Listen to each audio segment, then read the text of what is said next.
Hi everyone, welcome back to Explorion, where I share and build upon some of the learning from my psychology undergraduate and postgraduate degrees. Today we are exploring how to understand personality, and what are the Big Five personality traits. The Big Five model has become a cornerstone in personality psychology. Across cultures, researchers consistently identify 5 major traits: neuroticism, extraversion, openness, agreeableness, and conscientiousness. Factor analysis by Tupes and Christal, Norman, Costa McCrae, and Goldberg have all suggested and supported the presence of these 5 factors, even with different samples, ages, languages, and nations. So let's take a closer look at the Big Five traits. Firstly, neuroticism. This involves assessing maladjustment versus emotional stability. It identifies individuals prone to psychological distress, unrealistic ideas, excessive cravings or urges, and maladaptive coping responses.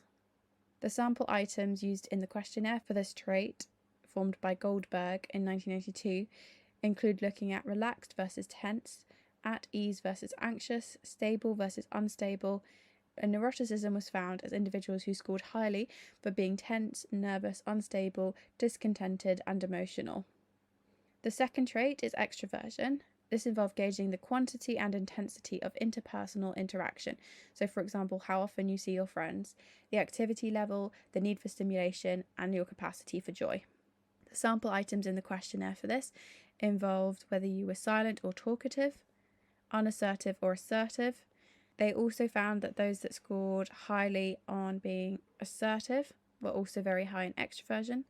And someone that was defined as having an extraversion as a trait was very talkative, assertive, adventurous, energetic, and bold. Thirdly, openness. This involved assessing proactive seeking and appreciation of experience for its own sake, including toleration for and exploration of the unfamiliar. So the sample items in the questionnaire for this trait looked at unimaginative versus imaginative, uncreative versus creative, and they found that those that scored highly for openness were very imaginative, creative, curious, reflective, and sophisticated. Our fourth trait is agreeableness, and this involved evaluating the quality of one's interpersonal orientation along a continuum from compassion to antagonism in thoughts, feelings, and actions. So the sample items from the questionnaire here looked at unkind to kind, uncooperative to cooperative, and they found that those that had the agreeable trait were very kind, cooperative, unselfish, trustful, and generous.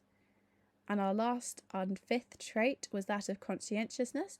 This is assessing the degree of organisation, persistence, and motivation in goal-directed behaviour. This contrasts dependable, fastidious people with those who are lackadaisical and sloppy. It's a very good trait for those that are good at acting and sales in terms of jobs that they go into. So the sample items for this trait on the questionnaire looked at disorganised to organised, irresponsible to responsible, and if you were found to have a high conscientiousness, this meant that you would be organised, responsible, practical, thorough, and hardworking. They also found that there is an interesting relation between being on time and conscientiousness. They found that people high in conscientiousness are early when meeting in the afternoon, often 4 minutes early, but are late in the morning, they're often 4 minutes late. Whereas those low on conscientiousness are on time in the afternoon, but are late in the morning by approximately 6 minutes. Therefore, those who are more conscientious are earlier for being on time.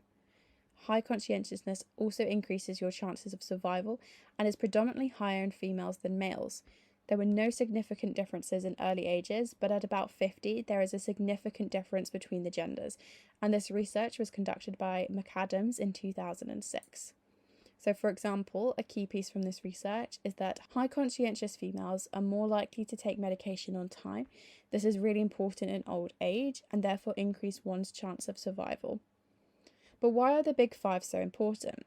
They help us sort out the confusion of different models and measures of personality that suggest between them that there can be anywhere from 2 to 30 dimensions. The Big Five provide a kind of compass, a mapping system, to understand where in the personality space to place specific traits we want to know more about. Today we have explored what are the Big Five personality traits. Next week we will look at other personality scales in comparison to the Big Five. See you next week.